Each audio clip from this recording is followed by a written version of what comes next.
Great to have you with us. Now, hundreds of motorists and passengers have been left stranded as the Buipe and Yapei bridges in the northern region following closure of the two linking the southern part of the country to the northern and upper east regions.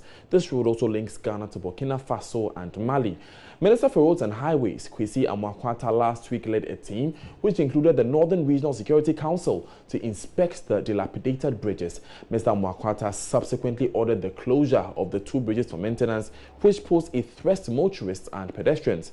However, there is heightening tension among residents and commuters as hundreds are stranded and economic activities have been brought to a halt. Our Northern Regional correspondent Hashmin Mohammed was at Buipe over the weekend and reports.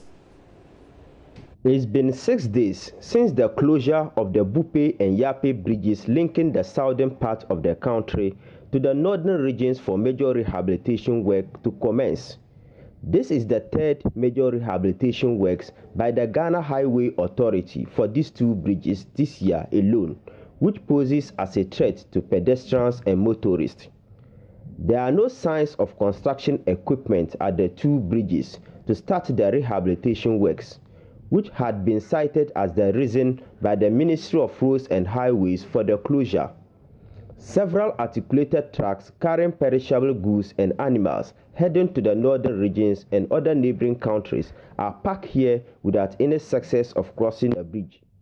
Some of the stranded passengers and drivers have been sharing their frustrations with Joy News. I'm from Kumasi to Burkina Faso. So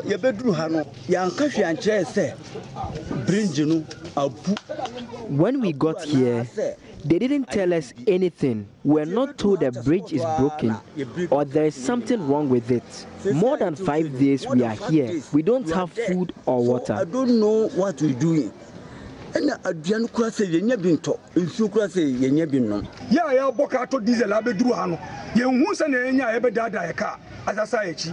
those of us who have spent on fuel to get here, we do not know what to do. The alternate route is also very far away. How then do we get fuel? We are pleading that at least those over here should be allowed to cross the bridge. A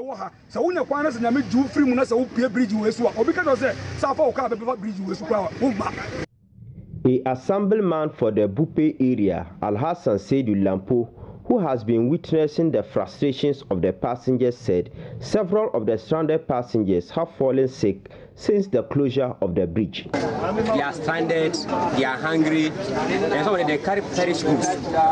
So they are spoiling. There's a lot of women who are crying here because their goods is spoiled.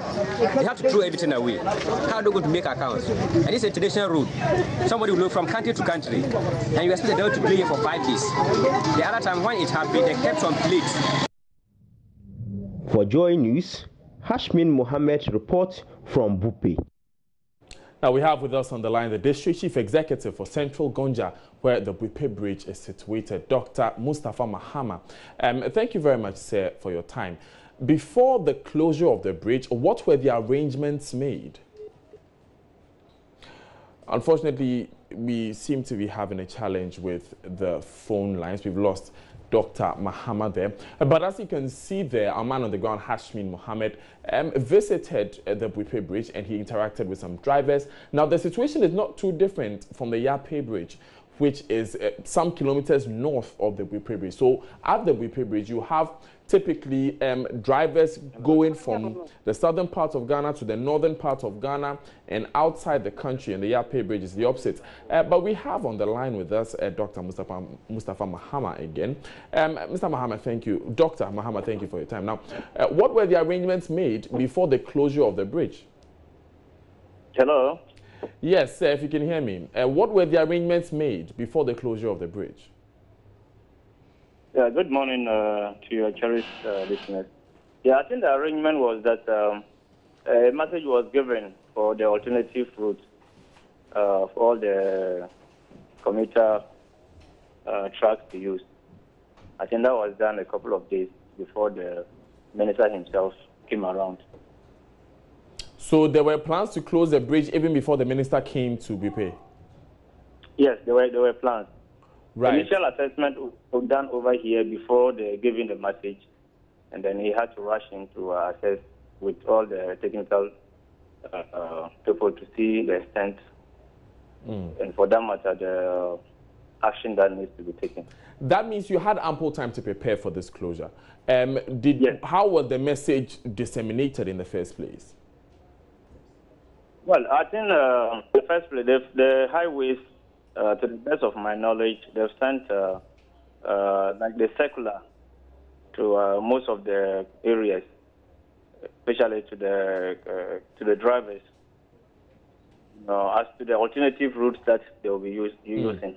And this was also, I think, discussed on the some of the radio TV stations as well. Would you say this was effective? Because when the roads minister made the announcement, it was national headlines. We knew that there was going to be such a closure.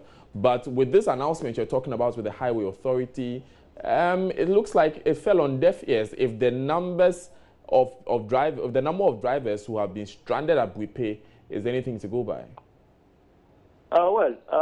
In fact, it's actually unfortunate, and I sympathize so much with the drivers. I'm just from the bridge on the Buipe one in particular. And I was speaking to a couple of them to share with them the frustration that they are going through. Yeah, but in fact, some of them felt that maybe initially some of the previous repair work that was done over there, they were able to restrict them. Okay, come through this number of hours, or this particular time to that particular time you could go through. So some of them felt that, well, let's come and wait. Within 24 hours, they will allow us this period to go through. So they were reluctant to use the alternative routes that were given. But looking at the nature of the place, it's very, very, very serious. And to prevent any disaster, that is why the minister gave the order that it should be. Which is why I'm asking, Honorable, if these people were given clear instructions that this bridge will be closed down. Because usually for a closure of a major road like this, the diversion is placed, or the signs are placed where the alternative route begins. So that if it's a few kilometers south of the bridge that they are going to take the diversion, you have to place a sign there and block the road from there so that they do not drive all the way to the bridge and get stranded at the bridge. Yes, that's true. Probably maybe that might be maybe a shortfall from the authority or the highways in that respect. But looking at the nature, you see how serious it is. That's where you have to give the time. If it wasn't that serious, posing a very serious disaster, occurrence of any disaster, I think they would have given some period. From now to now, nobody should use that road. You see, but it's so serious. If anybody, and the passengers and the the drivers, when they get down out of the car and they come there, you see the way they also escape. You understand? So it's unfortunate, and I share with them. I just sympathize with everybody. Very sorry, sir. Beyond the sympathy, what is being done to ameliorate the situation? At the moment, they are complaining that they are stranded there without water, without food even to buy. What becomes of them? What becomes of their security? Well, I don't understand that aspect. When you go to the place over there, you find a lot of people telling, we have water, we have food, and all those things. It's unfortunate, but definitely some people have taken advantage. To go and serve them also make something. We don't want them to go through all the suffering that they are going through. That is why, we tell them, please don't come closer. And most of them have gone back by using the alternative route. So for water and then food, and no, it's not just from there now. Right. What about their security? What about their security? Some of these people are carrying commodities that they will be traveling with for export. How are we sure that they are safe? We have provided enough security. Police and the military, both of them are there. Buipe Yapei and then Buipe. Kintampuda's B side, they have also provided police and the military. So as for security, the place is secured for motorists. Right, thank you very much, Dr. Mustafa Mahama. He's the District Chief Executive for Central Gonja, where the Buipe Bridge is found. Now, let's also go to Yapei to find out what the situation is there. Resident of the area, Ibrahim Mahafuzu Sapo, joins us on the line to tell us. Ibrahim, what's the current situation at Yapei? A lot of passengers are stranded, and economic activities have come to a halt. today happens to be the market day for Buipe, and people from all walks of life, from Chama, Tolowe, as far as Wale and other places, they all come to the Buipe market. In fact, it is one of the biggest markets we have in the northern region. A lot of them are stranded here in Yapei, and getting to the market is a serious challenge. Most of them have perishable goods, and still they cannot cross. Some of them use alternative means, and that is they convey their items into tricycles, these Motor King tricycles, across the bridge. Then there are awaiting vehicles that conveys them to the Buipe market. And the same way, those coming from the market also use that alternative method. They come at the other bank of the river, they convey their goods into Motor King, walk across the bridge, and then to where the road block has been mounted, and then they board cars. Actually, a lot of people are cashing in on this. People have started doing Okada business.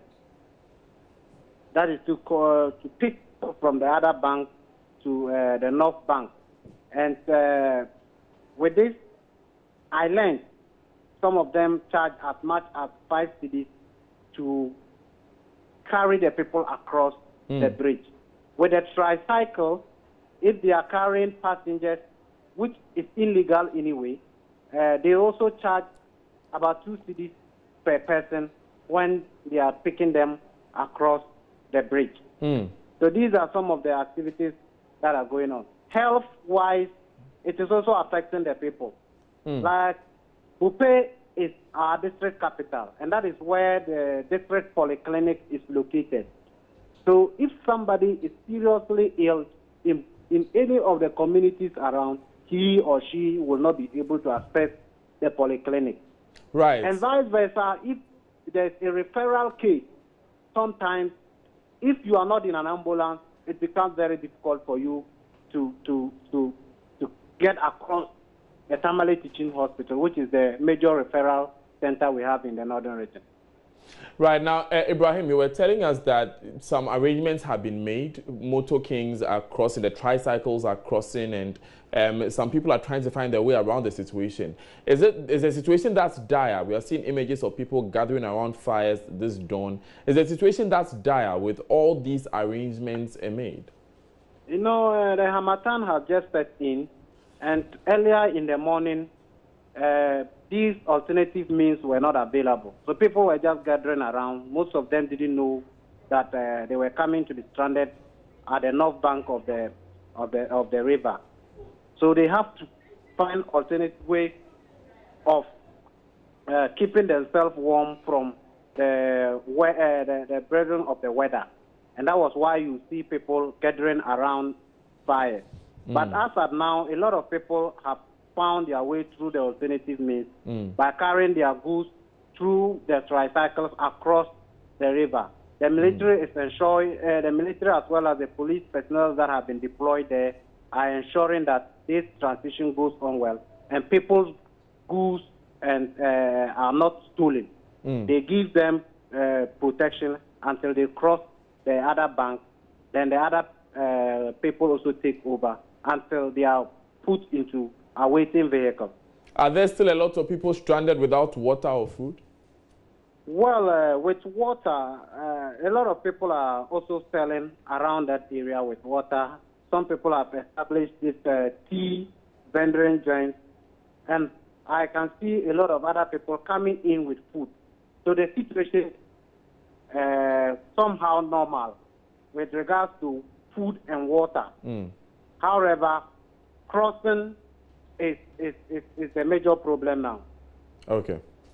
Thank you very much, Ibrahim Ahuzu Safpo. He is a resident of Yapei.